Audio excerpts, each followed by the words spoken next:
Minecraft Steve is in the game. We about to get all of those views. We about. Oh, hey guys, what's up? Gimmer, the video game scientist with Fiji Bootcamp here, and got a new video. Today's video is speculation and theorycraft based on Steve's recent moveset showcase presented by Sakurai.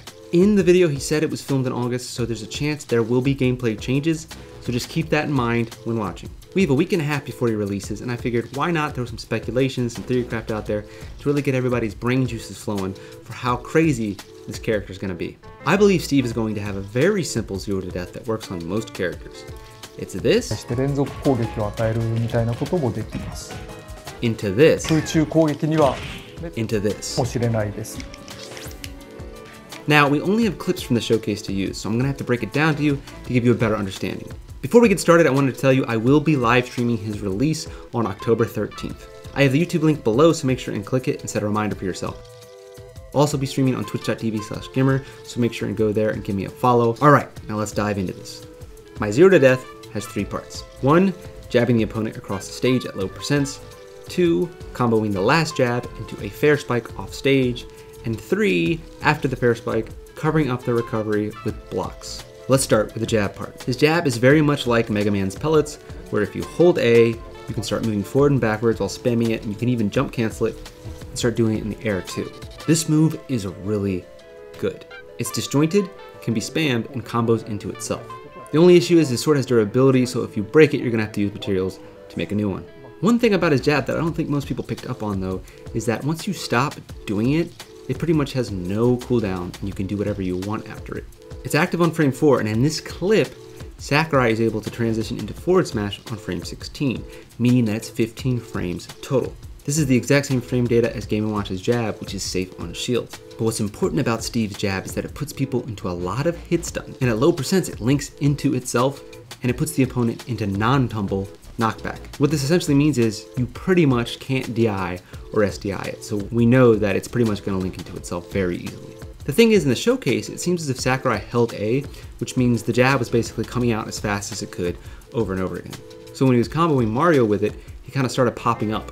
Since we know it has almost no cooldown, that means you could probably stagger the jabs, or maybe even jab dash jab, to stop the opponent from going as high up, meaning it should be easier to get them to the ledge, which leads to the second part of this proposed zero to death, the fair spike. Now, if the frame data stays the same, Minecraft Steve's fair is kind of stupid. It hits on frame 7 to 11, which is really fast. Seems to be only about 30 frames long, which is also very, very quick. As a comparison, Captain Falcon's down air hits on frame 16 and is 44 frames long total.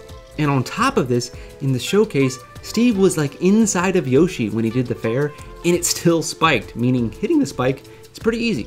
So it seems Steve pretty much has a lot of time to do whatever he wants after a jab. So if you do it next to the ledge, like we said, it will probably most likely very easily combo into spike.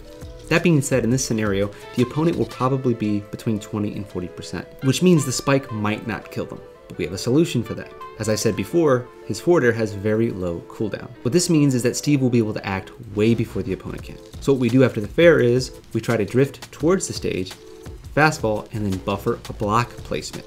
And then start zigzagging like this to force the opponent under the blocks.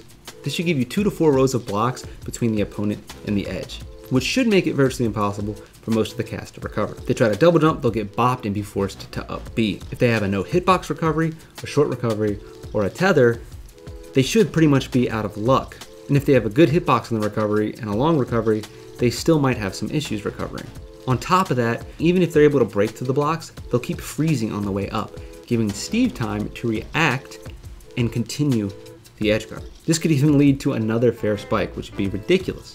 Again, this is just theorycraft, and I think it's gonna be real, unless of course, a lot has changed. Like, they might add more cooldown to the jab, or blocks like under the stage or below the stage might disappear really quickly, but even then, Steve's gonna have a lot of follow-ups. What do you guys think? Do you think I'm right? Do you think I'm crazy? Let me know in the comment section below. Also, do you want me to make more theorycraft videos like this about Steve? Just let me know.